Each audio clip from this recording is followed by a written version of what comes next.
Hello, and welcome to this edition of Secure Networks, the Endace Packet Forensic Files, with your host, Michael Morris. This week's special guest is Tim Dudman, Senior Principal Consultant at Riskaware. Tim, welcome. Thank you for joining. Why don't you tell us a little bit about yourself and your background? Thanks, Michael. Yeah, it's a pleasure to be here. So at Riskaware, we develop incident and risk modeling solutions across a number of domains, including marine, cyber, and bio. Right now, we're also supporting the UK government's coronavirus response with some pandemic modeling and analytics as well. Myself, I've worked at Riskaware since 2004, and I've been cyber program lead since 2017. And that's primarily involved leading the development of Riskaware's cyber mission resilience analytics and cyber attack prediction capabilities, all under UK defence funding. And those projects have involved quite a lot of collaboration with academia and industry here in the UK, as well as involvement with various NATO research groups internationally. Excellent. Well, thank you. Your credentials just make you awesome for our podcast, because what we're trying to accomplish is just having some insight of things happening around the cybersecurity global landscape. So, Tim, you've worked with some of the leading cyber defense experts in the UK. What are some of the biggest concerns and challenges they're focusing on? So the experts we work with here in the UK include scientists at the Defence Science and Technology Laboratory, as well as military advisors and operational cyber teams. We're also collaborating with experts from MITRE and MIT in the US through NATO workshops, but the challenges faced on both sides of the Atlantic are broadly the same. One of the key challenges is understanding cyber risk to improve the resilience of military missions.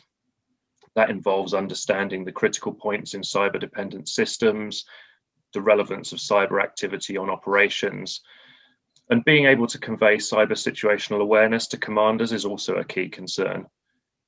Another challenge is being able to predict the most likely cyber attacks and optimal defensive actions.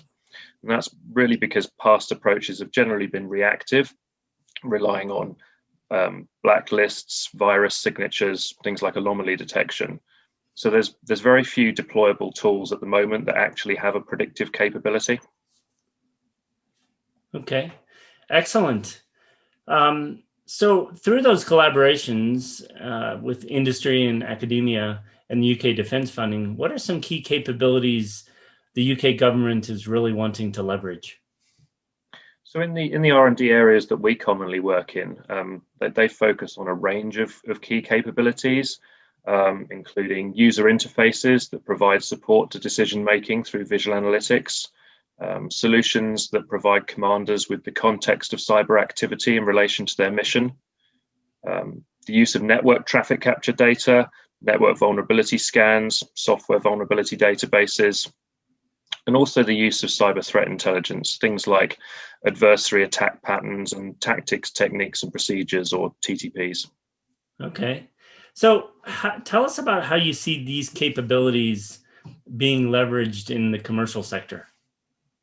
Yeah, so although our services are designed to run with fully interactive user interfaces in a defense deployment, they also have APIs that provide access to the full capability. So at Riskaware, we're forming partnerships with IT and cybersecurity providers to integrate our capabilities into established platforms and dashboards. We're also investing in our capabilities internally in order to scale them up for use on enterprise systems. Excellent. Well, what do you see some of the biggest gaps in cybersecurity capabilities in some key sectors? So I think determining the impact of cyber attacks and being able to predict future attacks are probably capability gaps in all sectors. Mm-hmm. We also look at attack paths rather than vulnerabilities in isolation, which allows us to optimize network hardening strategies. And that reduces the likelihood of critical assets being compromised with the minimal amount of patching. And we can also measure improvements in resilience as mitigations are applied. So one sector we're targeting is the critical national infrastructure sector. Okay. So these are large organizations with complex business models or processes, right, similar in a lot of ways to military missions. Yeah. So they also have constraints on which services can be patched. So attack path analysis allows threats to be mitigated in a more intelligent way. We're also planning enhancements to our capabilities specifically for that sector. So things like probabilistic impact analysis, where the likelihood of cyber events and vulnerabilities gets taken into account. Interesting. So how do you see that fitting in and complementing other widely adopted technologies like AI anomaly detection and SOAR, orchestration solutions? Yeah, so security orchestration, automation, and response solutions, they're generally designed to free up analysts' time to perform deeper analysis using Yeah. tools like ours. We do already use intrusion detection feeds to predict the next steps of evolving attacks. So that's one area we could potentially look at investigating, if patching could be automated based on the output of attack path analysis. So yeah, that's something we could look at investigating with some of our partners in the future. Okay. So looking forward, what do you recommend our listeners look out for or think about over the next 6 to 18 months in this constantly shifting battle for cyber and network security?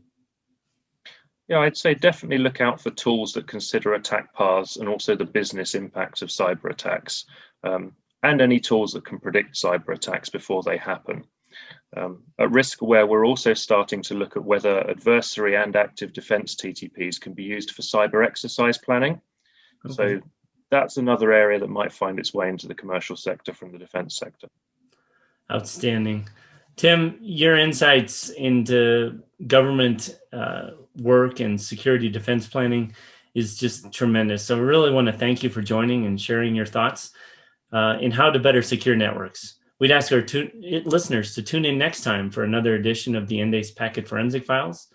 For more information about Endace's network packet capture platform and our integrations with our Fusion technology partners, please go to endace.com. Again, Tim, thank you for joining and have a great rest of your day. Thanks. It's been a pleasure.